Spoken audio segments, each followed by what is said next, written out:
আমাদের সমাজে, আমাদের আশেপাশে, আমাদের সাথে বসবাস করে, আমাদের সাথে উঠা বসা করে এমন অসংখ্য মানুষের দৃষ্টান্ত পাওয়া যায় যারা 50 বছর সালাত আদায় করছে, 40 বছর সালাত আদায় করছে, 30 বছর সালাত আদায় করছে, কিন্তু তার ভিতরে অসংখ্য পাপাচারের প্রমাণ আছে, অসংখ্য অন্যায়ের সাথে তার সম্পর্ক আছে, অসংখ্য ধরনের সমাজ বিরোধী, ইসলাম বিরোধী এবং নৈতিকতা বিরোধী অসংখ্য কাজের সাথে তার রিলেশন আছে। একদিকে সালাত আদায় করছে, অপরদিকে ওজনে কম দিচ্ছে, একদিকে সালাত আদায় করছে, অপরদিকে খাদ্যে ভেজাল মিশাচ্ছে, একদিকে সালাতও আদায় করছে, অপরদিকে ইসলামেরও বিরোধিতা করছে, একদিকে সালাতও আদায় করছে, অপরদিকে আলেম ওলামাকে গালিগালাজ করছে, একদিকে সালাত আদায় করছে, অপরদিকে বিড়ি, সিগারেট, ইয়াবা, মদ, গাঁজা নিয়মিত সেবন করে যাচ্ছে।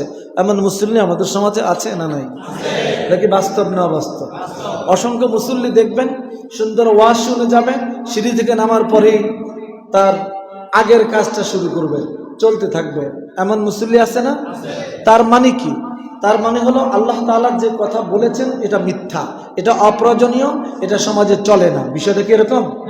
আল্লাহ কি মিথ্যা বলেন? মিথ্যা বলতে পারেন? অযৌক্তিক, অগ্রহণযোগ্য এমন কোনো কথা আল্লাহর কালামে আছে? নাই।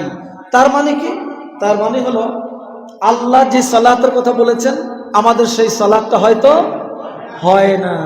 মেডিসিন লিখে দিয়েছে ডাক্তার, এক রুগী গিয়েছে ডাক্তারের কাছে, গিয়ে বলছে, ডাক্তার সাহেব আমি তো আমাদের ভোলার ভাষায় যে আচার খেয়ে পড়ে গিয়ে আমার নখটা ফেটে গিয়েছে। আচার খাওয়া বুঝেন তো? বুঝেন? উষ্টা খাওয়া বুঝেন? উষ্টা খেয়ে, আচার খেয়ে আমার নখটা ফেটে গিয়েছে, নখের গোড়া এখন ব্যথা যন্ত্রণা ফুলে উঠেছে, ঔষধ দেন। ডাক্তার সাহেব একটা তার পাটা ভালো করে দেখে ঔষধ লিখে দিলেন, একটা মলম দিয়ে বললেন যে এই মলমটা আপনি ক্ষতস্থানে মালিশ করবেন, আঘাতের স্থানে মালিশ করবেন, ইনশাআল্লাহ 3 দিনের মধ্যে ব্যথা কমে যাবে। কয় দিনের মধ্যে? 3 দিনের মধ্যে ব্যথা কমে যাবে। কিন্তু এই লোক 1 সপ্তাহ পরে ডাক্তারের কাছে গিয়ে বলছে, ডাক্তার সাহেব আপনি কি প্রেসক্রাইব করলেন, কি ওষুধ দিলেন? আমি তো 3 দিন না, শুধু 1 সপ্তাহ যাবৎ মালিশ করতেছি, কিন্তু আমার ব্যথা তো কমেই না, এবারে উল্টো ব্যথা বেড়েছে। ডাক্তার সাহেব তো এমনটা তো হওয়ার কথা না। আমি যে মলমটা দিয়েছি এই মলম ব্যবহার করলে 3 দিনের বেশি তো লাগার কথা না। সে আশ্চর্য হয়ে গিয়েছে। এরপর হঠাৎ তার হুঁশ আসলো, তিনি বলছে, আচ্ছা দেখি আপনার ক্ষতস্থানটা, কোন জায়গায় মলম মালিশ করেছেন? সে বলছে, ডাক্তার সাহেব সেই জায়গা এখানে আনবো কিভাবে, সে তো অনেক দূর। তো অনেক দূর মানে কি? তো অনেক দূর মানে হলো আমি তো আচার খেয়েছি, উষ্টা খেয়েছি ব্রিজের এই খাম্বার সাথে, রেলিং এর সাথে। তা আপনি মলম দিয়েছেন, আমি মলমটা ব্রিজের রেলিংয়ে ভালো করে মালিশ করেছি 1 সপ্তাহ, সুতরাং আমার পায়ের ব্যথা এখনো কমেনি। আপনারা বলেন, এই লোক যদি কিয়ামত পর্যন্ত ব্রিজের কোনায় মলম মালিশ করে, তার পায়ের ব্যথা কমবে? জোরে বলতে হবে, পায়ের ব্যথা কমবে? কমবে না। আমাদের অবস্থাটা এরকম। আল্লাহ তাআলা সালাত কায়েম করতে বলেছেন, এখন আমরা সালাত পড়ি কিন্তু অন্যায় করি। আল্লাহ বলছেন কোনো অবস্থায় সম্ভব না যে ব্যক্তি সালাত আদায় করবে, সালাত কায়েম করবে, ওই ব্যক্তি গুনাহ করবে না, পাপাচার করবে না, অশ্লীলতা করবে না। এই স্বীকৃতি, এই চ্যালেঞ্জটা কার? আল্লাহর চ্যালেঞ্জ কখনো মিথ্যা হতে পারে না। কিন্তু মানুষ যে করছে, এর কারণ কি আল্লাহ না মানুষ নিজে? জোরে বলতে হবে, আল্লাহ না মানুষ নিজে? আমরা হয়তো যেই সালাত আল্লাহ বলেছেন সেই সালাতটা হয়তো আমাকে দিয়ে কখনোই হয়নি, 30 বছরে হয়নি, 40 বছরে হয়নি, বা 50 বছরও হয়নি, যার কারণে আল্লাহর বক্তব্যের সাথে আমার জীবনের সম্পর্ক তৈরি করতে, আমার জীবনের ভিতরে রিপ্লেসমেন্ট, আল্লাহর আয়াতের ভিউটা আমার জীবনে আমি হয়তো দেখতে পাচ্ছি না।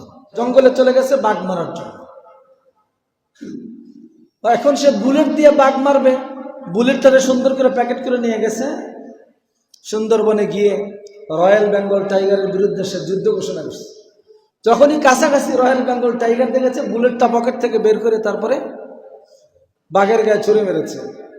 বাঘের তো আগের দৃষ্টি ছিল আরেক দিকে, যখন তাকে কেউ বুলেট মেরেছে তার দৃষ্টি ওই লোকের দিকে ফিরল, এবার দৌড়ানো শুরু করলো। দৌড়াইতে দৌড়াইতে কোনো রকম জীবনটা হাতে নিয়ে সে বাড়িতে আসছে। আয়শা এবার জনগণকে ঘোষণা দিয়েছে আর বলছে, ভাইরা শোনেন, সারা জীবন যা শুনেছি ডাহা মিথ্যা। আমি শুনেছি বুলেট দিয়ে বাঘ মারা যায়, বুলেট দিয়ে বাঘ মারা যায় শুনেছি, আমি প্র্যাকটিক্যাল বুলেট নিয়ে বাঘের গায়ে মেরেছি, কিন্তু বাঘ তো উল্টাই আমাকে জান কবজ করার জন্য আসতেছিল, কোন রকম জীবনটা নিয়ে পালাইয়া বেড়াইছি। সুতরাং এটা ডাহা মিথ্যা, কখনোই বুলেট দিয়ে বাঘ মারা যায়। এবার আপনারা বলেন, সে যা শুনেছিল সত্য না মিথ্যা শুনেছিল? বোঝেন না এই কথা? সে যা শুনেছিল বুলেট দিয়ে বাঘ মারা যাওয়ার কথা, গল্প, এটাকে মিথ্যা ছিল না সত্য ছিল? কিন্তু সে যে পারে নাই, এক্স্যাক্টলি, সে যে পারে নাই তার কারণ এটা নয় যে বুলেট দিয়ে বাঘ মারা যায় না, বরং যেই পদ্ধতিতে বুলেটটাকে ব্যবহার করতে হয় সে পদ্ধতিতে ব্যবহার করতে ব্যর্থ হয়েছে বলে উল্টা নিজের জীবনী সর্বনাশের মুখোমুখি এসে দাঁড়িয়েছিল।